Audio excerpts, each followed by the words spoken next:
ओम शांति। कैसे हैं आप सभी?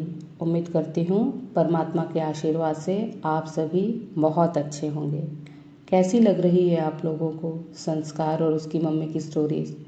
हर एक कहानी में हम देख रहे हैं दिन ब दिन उन लोगों की लाइफ सुंदर, अति सुंदर बनती जा रही है। उनकी पॉजिटिविटी में दिन प्रतिदिन मजबूती आती जा रही है। यही रीज़न है कि परमात्मा से उनका कनेक्शन दिन प्रतिदिन गहरा होता जा रहा है। अब तक दोनों माँ बेटे को ये बात भी समझ में आ चुकी थी कि अगर सुबह से उठते ही हम सबसे पहले उस परमात्मा को याद कर लेते हैं तो वो बन जाता है हमारे प्यार के बंधन में। क्या आप भी चाहते हैं कि उस परमात्मा का साथ आप लोगों को भी फील हो सके? तो आप भी एक बार करके देखिए। सुबह उठते ही सबसे पहले उस परमात्मा को गुड मॉर्निंग बोल कर देखिए। जैसा कि हमारे बुज़ुर्गों ने हमें सिखाया है कि सुबह सुबह सबसे पहले अपने बड़ों के पाँव छूकर दिन की शुरुआत करनी चाहिए तो दिन अच्छा गुजरता है। तो अब आप सभी बताइए, अगर आपने सुबह सुबह उठते से ही उस सृष्टि के रचयिता को याद कर लिया तो आपका दिन कैसे गुजरेगा? यकीनन बेहतर से भी बेहतरीन गुजरेगा। यकीन ना हो तो करके देख लीजिएगा और अपना एक्सपीरियंस कमेंट में ज़रूर शेयर कीजिएगा। आज संस्कार और उसकी मम्मी की लाइफ में जो हम कहानियों के माध्यम से एक ठहराव देख रहे हैं, ये उनकी पॉजिटिविटी और मेडिटेशन का ही असर है। मगर हाँ, यहाँ पर मैं एक बात और क्लियर कर दूँ कि उसके लिए मेहनत भी करनी पड़ती है।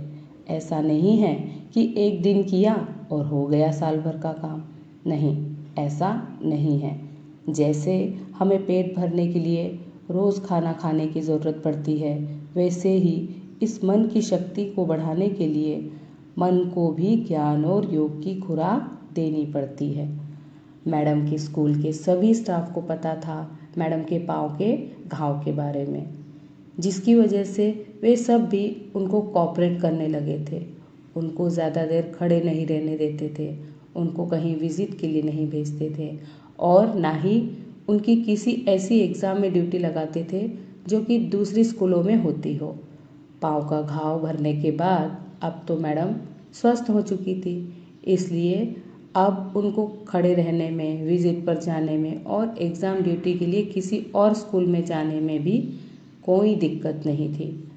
अब तो वो खुद ही आगे होकर ये सब काम में बढ़ चढ़ कर हिस्सा लेने लगी थी।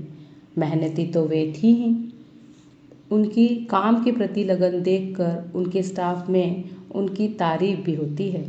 परमात्मा का साथ पाकर जैसे उन्होंने सबका मन ही जीत लिया था।